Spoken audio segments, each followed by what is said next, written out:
Show Racism and Red Card run regular teacher training events, working alongside current and former football players to deliver anti-racism workshops to thousands of young people every year. Race to somebody as if you could pick on their skin colour. But race doesn't mean that. Race is a mixture of characteristics that you have about yourself. There are four. There are culture and religion and nationality. So you can get offended by any of those four. You could go back into segregation and talk about all of these things. All of these signs that were created in America and in other foreign countries about this term, separating black and white people solely based on skin colour.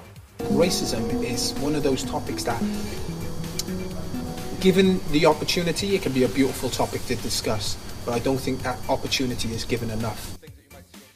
These workshops aim to educate young people about the causes and consequences of racism. The main reason about any kind of racism is judging somebody, and we can't do it.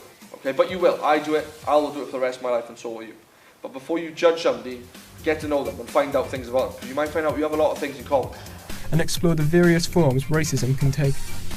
What I want you to do now, roll up your sleeves, put your arm next to the person sitting next to you, see if they have a different skin colour to you. Is it important? No, because it's not about this, it's about what's underneath it, and how people treat you and how you treat them. When people talk about racism, they're always convinced that it's only skin colour. How many areas of racism are there? There are four. What are they? Skin colour, nationality, culture and religion. So you can be mixed in any of them. It's not just about learning now, it's about their future development. So when they're out in jobs in the future, they'll learn a lot more and hopefully know a lot more and treat people not differently, solely based on skin colour, religion, nationality or culture. And what stood out most to you? All the words, like how not to use them, and the ones that I thought were okay weren't really. I always say with any workshop, if I can change one person's views in that classroom or in that lecture theatre, then my job's done. Domino effect is basically me passing on my information on what I'm already aware of, and if they can go and tell their family members, their friends, their aunties, their uncles, hopefully they can learn and that will have that domino effect spreading right through their families and their friends.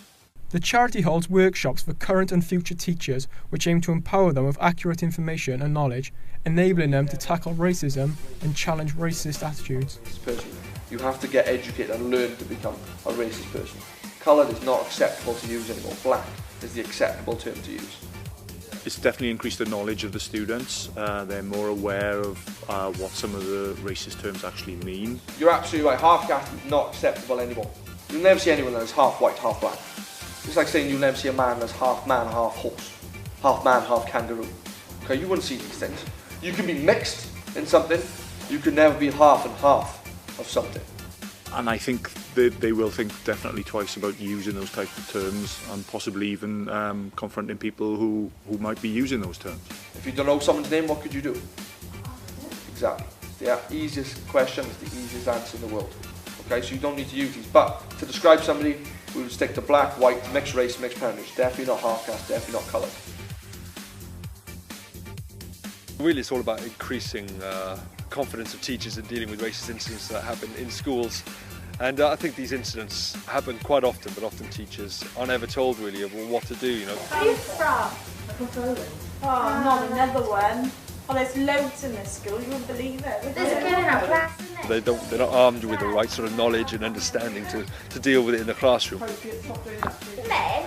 The facilitators create a safe and supportive environment for teachers and school staff to express concerns and receive coaching and support in challenging racism. We did a bit of research that showed that 90% of teachers have never had any kind of training on racism. So by training them, hopefully then they'll go out there and be able to carry the work on. We're giving them tools through our USBs and resources to go out there, and if an incident does happen, then they'll be able to deal with it, and if it doesn't, hopefully they can maybe put something on before an incident does happen. So it's really about confidence and hopefully just giving them something for when they become teachers.